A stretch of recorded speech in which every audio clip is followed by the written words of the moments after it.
সংগঠন অনেকেই বিভিন্ন সংস্কারের কথা বলেছেন। বিএনপি কিন্তু এই সংস্কারের কথা, অর্থাৎ রাষ্ট্রের বিভিন্ন প্রয়োজনে পুনর্গঠনে সংস্কার, কিছু ক্ষেত্র বিশেষে সংস্কার প্রয়োজন, এই কথাটি কিন্তু বিএনপি বলেছিল প্রায় 2 বছর আগে। আপনারা সকলেই কম বেশি ওয়াকিফল আছেন। যখন আমরা জানতাম স্বৈরাচার বিদায় হবে, হয়তো এক্সাক্ট টাইমটা আমাদের কাছে পরিষ্কার ছিল না, কিন্তু আমরা জানতাম স্বৈরাচার বিদায় হবে, বিশ্বাস আমাদের ছিল। 2 বছর আগে তখনও স্বৈরাচার এই দেশে আছে। স্বৈরাচারী কায়দায়, এই যে আজকে যে পলাতক স্বৈরাচার, স্বৈরাচারী কায়দায় সে দেশের মানুষকে কষ্ট দিচ্ছে। সেই সময় আমরা দিয়েছিলাম। আমরা দেখছি অনেকে খুব রিসেন্টলি কথা বলছে কেন আমরা সেই সময় দিয়েছিলাম। কারণ বিএনপি সবসময় দেশ এবং দেশের মানুষকে নিয়ে চিন্তা করে বলেই কিন্তু 2 বছর আগে, যখন অনেকেই বিশ্বাস করতে চাইতো না যে স্বৈরাচার বিদায় হবে, আমরা সেই সময় এটা দিয়েছি। পরবর্তীতে তখন আমরা প্রথমে দিয়েছিলাম 27 দফা, পরবর্তীতে এটা 31 দফা হয়েছে। কারণ আমাদের সাথে যে সকল দল, গণতান্ত্রিক দল স্বৈরাচার আন্দোলনে ভূমিকা পালন করেছেন, তাদেরও কিছু কিছু মতামত ছিল, সেই মতামতগুলোকে আমরা এটার মধ্যে ইনক্লুড করেছি পরবর্তীতে, এবং পরবর্তীতে সেটি 31 দফা হয়েছে। এখন প্রিয় সহকর্মীবৃন্দ, আজকে 650 মানুষ আপনারা এখানে সকাল থেকে বিকেল পর্যন্ত আপনারা এখানে আলোচনা করলেন, জানলেন, শুনলেন, বুঝলেন, সাথে নিয়ে যাচ্ছেন, আপনারা যা অর্জন করেছেন জেনে গেলেন। কিন্তু এটি তো শুধু এই ঘরে রাখার বিষয় নয়, বা ঘরে রাখলে তো চলবে না। আপনাদেরকে, আপনারা এখানে আজকে যারা উপস্থিত হয়েছেন, আপনারা কিন্তু প্রত্যেকেই বিএনপির প্রতিনিধি হিসেবে উপস্থিত হয়েছেন। আপনি সেটা ইউনিয়ন পর্যায়ে থেকে আসেন, জেলা, থানা, যে পর্যায়ে থেকে আপনি আসেন না কেন, আপনি বিএনপির একজন অ্যাম্বাসাডার হিসেবে এখানে উপস্থিত হয়েছেন। অর্থাৎ আপনি যখন ফিরে যাবেন, মানুষ কিন্তু আপনাকে চিনবে বিএনপির নেতা হিসেবে। এবং খুব স্বাভাবিকভাবে আপনার আশেপাশে পরিবারের অনেক সদস্য বা আপনার এলাকার মানুষ কিন্তু জানে আজকে আপনি এরকম একটা অনুষ্ঠানে এসেছেন। আপনি যাওয়ার পরে যারা আপনাকে আজকে পাবে, অথবা যারা আপনাকে সাথে আগামীকাল পরশু দেখাবে, আপনাকে কিন্তু জিজ্ঞেস করবে যে ভাই, 10 তারিখে যে আপনারা অনুষ্ঠানে গেলেন, কি হলো, আপনারা একটু কি জানলেন, কি বুঝলেন। আপনাকে কিন্তু জিজ্ঞেস করবে আশেপাশের মানুষ আপনাকে। এখন সহকর্মীবৃন্দ, আপনাদের দায়িত্ব হচ্ছে, যেই কথাটি বলছিলাম, দয়া করে এটি আবদ্ধ রাখবেন না এই ঘরে। আজকে যে আপনারা জেনে গেলেন, আপনাদেরকে নিয়ে আমাদের এখানে বসার উদ্দেশ্য বা লক্ষ্যই হচ্ছে, আমরা কেন্দ্র থেকে আপনাদেরকে জানিয়েছি, এখন আপনাদেরকে এটা নিয়ে যেতে হবে পরবর্তী লেভেলে, এবং এইভাবে পরবর্তী লেভেলকে নিয়ে যেতে হবে তার পরবর্তী লেভেলে। কিন্তু এটিকে দেখভাল করতে হবে আপনাকে নজর রাখতে হবে, যাতে প্রান্তিক মানুষ, আজকে এখানে আমরা শ্রমিকদের নিয়ে কথা বলেছি, বিভিন্ন শ্রেণী পেশার শ্রমিকদেরকে নিয়ে কথা বলেছি, আমরা শিক্ষকদের নিয়ে কথা বলেছি, আমরা ছাত্রদের নিয়ে কথা বলেছি, আমরা মহিলাদেরকে নিয়ে কথা বলেছি, আমরা ডাক্তারদেরকে নিয়ে কথা বলেছি, এখান থেকে লয়াররা তাদের মতামত দিয়েছেন। অর্থাৎ সমাজের প্রায় সকল শ্রেণী পেশার মানুষের বিষয়ে আমরা আলোচনা করেছি আজকের এই সারাদিনের আলোচনায়। আপনাদেরকে এই মানুষগুলোর কাছে যেতে হবে, এই মানুষগুলোর কাছে পৌঁছে দিতে হবে যে এই হলো আমাদের 31 দফা, তার মধ্যে এই আছে। 31 দফার এরকম ছোট বই একটি আপনাদের প্রত্যেকেই দেওয়া হয়েছে। এই বইয়ের পিছনে কিন্তু অ্যাড্রেস আছে। অর্থাৎ এই 31 দফায় যে সবকিছু তা নয়। আমরা বারে বারে বলেছি, প্রতিবার বলেছি, 31 দফা কোনো ধর্মীয় গ্রন্থ নয় যে এটিকে কোনো রকম পরিবর্তন করা যাবে না। অবশ্যই কোনো প্রস্তাব যদি আসে, কোনো বিষয় যেটি বেটার হতে পারে, বেটার মনে হতে পারে, বেটার যেটির পসিবিলিটি আছে, আমরা অবশ্যই সেরকম প্রস্তাব গ্রহণ করব, এবং সেটি অনুযায়ী আমরা বাস্তবায়নের চেষ্টা করব আমাদের সুযোগ সুবিধা মতন। প্রিয় সহকর্মীবৃন্দ, মূল লক্ষ্য বা উদ্দেশ্য হচ্ছে দেশ এবং দেশের মানুষের জন্য কিছু করা, তার জন্য একটি লক্ষ্য ঠিক করা, পরিকল্পনা ঠিক করা, এবং সেটি হচ্ছে 31 দফা। এবং পরবর্তী মূল লক্ষ্য হচ্ছে মানুষকে কনভিন্স করা। আমাদের একজন নেত্রী এখানে বলেছেন, একটি প্রস্তাব দিয়েছেন যে আমরা কাউকে যদি কিছু দিয়ে আমাদের পক্ষে আনতে পারি না, সেটি আমাদের সেটি অনৈতিক কাজ, সেটি আমরা করব না। আমরা যেটি করব, আমাদের আদর্শ, লক্ষ্য, উদ্দেশ্য দিয়ে আমরা মানুষকে কনভিন্স করব, আমাদের পক্ষে আমরা নিয়ে আসব। কারণ আমরা দেখেছি কিভাবে ডামি ভোট হয়েছে এই দেশে, আমরা দেখেছি কিভাবে নিশিরাতের ভোট হয়েছে এই দেশে, আমরা দেখেছি কিভাবে ভোট ডাকাতি হয়েছে। এবং ভোট ডাকাতি, নিশিরাত, ডামি ভোট, এইগুলো যে দেশের কোনো ভালো কিছু করতে পারে না, এটি প্রমাণিত।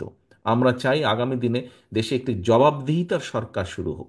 আমি সেদিনও বলেছি, ইউপি চেয়ারম্যান থেকে শুরু করে দেশের প্রধানমন্ত্রী, প্রত্যেককে জবাব দিতে হবে জনগণের কাছে, যা প্রত্যেকের জবাবদিহিতা থাকতে হবে। আপনার পরিবারকে দিয়ে আপনি চিন্তা করে দেখুন, পরিবারে একটি জবাবদিহিতা আছে বলেই কিন্তু পরিবার ঐক্যবদ্ধ থাকে। পরিবারের মধ্যে জবাবদিহিতা আছে বলেই কিন্তু পরিবার এগিয়ে যায় সকলকে সাথে নিয়ে। সমগ্র দেশটি একটি বড় পরিবার, আমাদের এই পরিবারের নাম বাংলাদেশ, আমাদের পরিবারের ফ্যামিলি নেম হচ্ছে আমরা বাংলাদেশি। কাজী প্রিয় সহকর্মীবৃন্দ, আমাদের পরিবারের মতন যদি দেশে জবাবদিহিতা থাকে, প্রতিটি স্টেজে যদি, প্রতিটি সেক্টরে যদি জবাবদিহিতা থাকে, আমরা এখানে কম বেশি আপনারা যারা আছেন প্রত্যেকেই আপনারা কম বেশি পৃথিবীর ভালো ভালো দেশ গিয়েছেন, ফিরে এসে বলে আহা আমার দেশটা যদি লন্ডনের মতন হতো, আমার দেশটা যদি আমেরিকার মতন হতো, সিঙ্গাপুরের মতন হতো। সহকর্মীবৃন্দ, সেই দেশের প্রত্যেকটি যারা রাষ্ট্রের দায়িত্বে, সরকারের দায়িত্বে থাকে, সেইগুলো প্রতিষ্ঠানের প্রত্যেকটি ব্যক্তির জবাবদিহিতা থাকে জনগণের কাছে, এবং সেই জন্যই কিন্তু সেই দেশগুলোতে ভালো কিছু হয়, যার ফল দেশ এবং দেশের মানুষ ভোগ করে। আমাদের ইচ্ছা, আমাদের পরিকল্পনা, আমাদের প্রত্যাশা, আমরা দেশের মানুষের কাছে একটি জবাবদিহিতামূলক সরকার গঠন করতে চাই, যারা জনগণের কাছে জবাবদিহিতা করতে বাধ্য থাকবে। তাহলেই দেশের সমস্যার সমাধানগুলি করতে সক্ষম হব আমরা পর্যায়ক্রমিকভাবে। সহকর্মীবৃন্দ, আরেকটি কথা উল্লেখ না করলেই নয়। আপনারা প্রায়শই, আমি প্রায় প্রত্যেকটি অনুষ্ঠানে এটি বলেছি, আমি আপনাদের সামনে আবারও সেই পুরনো কথাই তুলে ধরতে চাই। পুরনো এই জন্য, কথাটি হতে পারে পুরনো, কিন্তু আমার কাছে মনে হয় এই কথাটি বোধহয় সঠিক। দেখুন, আপনাদের সাথে যখন আমার দলীয় অনুষ্ঠানে বা বিভিন্ন জায়গায় যখন কথাবার্তা হয়, আহ, তখন কিন্তু আপনারা একটি কথা বলে থাকেন যে বিএনপির উপরে এই দেশের মানুষের, অধিকাংশ মানুষের আস্থা রয়েছে। বিএনপির উপরে এদেশের অধিকাংশ মানুষ আস্থা রাখে, বিশ্বাস রাখে। প্রিয় সহকর্মীবৃন্দ, আপনাদের কথাটি সঠিক। আপনাদের সহকর্মী হিসেবে আমিও বিশ্বাস করতে চাই যে কথাটি সঠিক। কিন্তু এই যে মানুষের আস্থা, এই যে মানুষের বিশ্বাস আমাদের উপর বা আমাদের প্রতি, এটিকে ধরে রাখার দায়িত্বও কিন্তু আমাদের। এটিকে ধরে রাখার দায়িত্ব কিন্তু জনগণ না, এটিকে ধরে রাখার দায়িত্ব বিএনপির একজন নেতা বা কর্মী হিসাবে দায়িত্ব হচ্ছে আপনার, যে আপনার উপরে মানুষ আস্থা রেখেছে। এবং এই আস্থাটা যদি রাখতে হয়, তাহলে অবশ্যই কিন্তু আমাদের কথাবার্তা, উঠা বসা, চলন বলন সবকিছুতে এমন কিছু থাকতে হবে যে কারণে মানুষ আমাদের উপরে ভরসা করবে, যে কারণে মানুষ আমাদের উপর আস্থা রাখবে। আপনার উঠা বসা, চলনে বলনে যদি এমন কিছু থাকে যে কারণে মানুষ আমাদের উপরে ভরসা রাখবেন না, তাহলে কিন্তু ক্ষতিগ্রস্ত প্রথমে আপনি হবেন, পরে আপনার এলাকার দল হবে, আপনার এলাকায় যারা দলের নেতা করবে, এবং সামগ্রিকভাবে এটি হচ্ছে ইনফ্লুয়েঞ্জার জ্বরের মতন। ঘরে একবার ঢুকলে যেরকম, একজন নিয়ে ঢুকলে যেরকম সবার হতে থাকে হাঁচি কাশি, ঠিক এটাও এরকম। সেই জন্যই সহকর্মীবৃন্দ, আমি একটি কথা বলেছি, আপনারা প্রত্যেকে বিএনপির অ্যাম্বাসাডার বা বিএনপির প্রতিনিধি। আপনারা, আপনাদের, আপনাদেরকে দেখে মানুষ বুঝবে বিএনপি কি। কাজেই দয়া করে নিজেদের সকলকে পরিবর্তন করুন, মানুষের প্রত্যাশা অনুযায়ী উঠা বসা, কথাবার্তা, চলাফেরা দয়া করে করুন। কারণ এই যে মানুষের প্রত্যাশা, এটিকে ধরে রাখতে হবে। আপনি, আমি, আমাদের সকলকে ঐকান্তিক প্রচেষ্টার মাধ্যমে এটিকে ধরে রাখতে হবে। আজকে আমরা যেরকম 31 দফা নিয়ে আলোচনা করেছি, আজকে আমরা যেরকম 31 দফা পৌঁছে দেব, আজকে যেরকম আমরা সরকার গঠনের সুযোগ পেলে 31 দফা বাস্তবায়নের সর্বোচ্চ চেষ্টা করব, ঠিক একইভাবে আমাদেরকে চেষ্টা করতে হবে আমাদের স্ব স্ব অবস্থান থেকে। আপনি, আমি, আমরা কি হয়তো মনে করতে পারি যে আচ্ছা আমি একা এরকম কিছু করলে কি হবে। দেখুন, ওই যে বললাম ইনফ্লুয়েঞ্জার, আপনি যদি একা করেন আপনাকে থেকে আরেকজন করবে, কিন্তু আপনি যদি সঠিক থাকেন, আপনি যদি দৃঢ় থাকেন, তাহলে আপনি আরেকজনকে, আপনার আরেক সহকর্মীকে আপনি শাসন করতে সক্ষম হবেন, তাকে আপনি গাইড করতে সক্ষম হবেন, তাকে আপনি সতর্ক করতে সক্ষম হবেন। সহকর্মীবৃন্দ, এখানে অনেক মুরব্বীকেও আমি দেখতে পাচ্ছি আমার সামনে বসে আছেন। সকলের কাছে একটি কথা তুলে ধরতে চাই আমি। আমাদের বহু নেতা কর্মী, বহু সহকর্মী বিগত 15 বছরে গুম হয়েছে, খুন হয়েছে, অত্যাচারিত হয়েছে, নির্যাতিত হয়েছে, পঙ্গু হয়েছে অনেকে, বাড়িঘর ধ্বংস হয়ে গেছে অনেকের। কিন্তু তারপরেও দল ছাড়েনি এই মানুষগুলো। কেন? একটি বিশ্বাস নিয়ে। সেই বিশ্বাসটি ছিল জনগণের অধিকার প্রতিষ্ঠার যে আন্দোলন, সেটি সফল হবে, সেটি সফল করবে, এটির প্রতিজ্ঞা ছিল। প্রিয় সহকর্মীবৃন্দ, এখানে আপনারা অনেকেই আছেন। আমি সংক্ষেপে আমার কথাটি তুলে ধরতে চাই, হয়তো প্রত্যেকেরটা আমার জানা নেই, বাট আমারটা কম বেশি আপনারা জানেন। আমার বাবা শহীদ রাষ্ট্রপতি জিয়াউর রহমান এই দেশের জন্য কাজ করতে গিয়েই ষড়যন্ত্রকারীদের হাতে শহীদ হয়েছেন। আমার ভাই শহীদ হয়েছেন বা মারা গিয়েছেন ষড়যন্ত্রকারীদের অত্যাচারে। আমার মা দেশনেত্রী খালেদা জিয়া, যাকে এক বাক্যে আপনার প্রত্যেকটি মানুষ এখানে চেনেন, ওনাকে ষড়যন্ত্রকারীরা শুধুমাত্র দেশের পক্ষে থাকার জন্য, দেশের মানুষের পক্ষে থাকার জন্য কিভাবে নির্যাতিত হতে হয়েছে ওনাকে, সেই বিস্তারিত কাহিনীতে আমি গেলাম না। কাজেই সহকর্মীবৃন্দ, বাংলাদেশের বহু পরিবার, বিএনপির বহু পরিবারের কাহিনী কিন্তু এই রকম। বহু পরিবারের কাহিনী এবং আমার পরিবারের কাহিনী একই রকম। বহু নেতাকর্মী আছেন যার বাবা মারা গিয়েছে, মা মারা গিয়েছে, এই যে অনেকেই হাত তুলছেন, বাবা মারা গিয়েছে, মা মারা গিয়েছে, স্বজন মারা গিয়েছে, হাতকড়া অবস্থায় তাকে জানাজায় যেতে হচ্ছে, অথবা জানাজাও পাননি। বহু মানুষ আছেন, বহু মানুষ আছেন, এই যে অনেকেই হাত তুলছেন। সহকর্মীবৃন্দ, আজকে বিভাগীয় পর্যায়ে আমাদের শেষ কর্মসূচি, আমরা এরপরে জেলা পর্যায়ে শুরু করব। আমি শুধু আজকে কুমিল্লা বিভাগের নেতাকর্মীদের উদ্দেশ্যে কথাটি বলছি না, আমি সমগ্র বাংলাদেশে ছড়িয়ে ছিটিয়ে থাকা আমার লক্ষ কোটি নেতাকর্মীর উদ্দেশ্যে কথাটি বলতে চাই।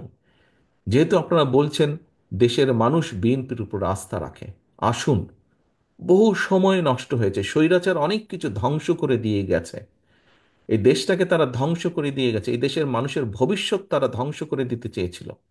এখনো সম্ভাবনা আছে, এবং সেই সম্ভাবনাকে যদি বাস্তবায়ন করতে হয়, মানুষ বিএনপির দিকেই তাকিয়ে আছে। বিএনপি হিসাবে আসুন, আমরা মানুষের সেই প্রত্যাশা পূরণের জন্য আমাদের সর্বোচ্চ দিয়ে আমরা চেষ্টা করি।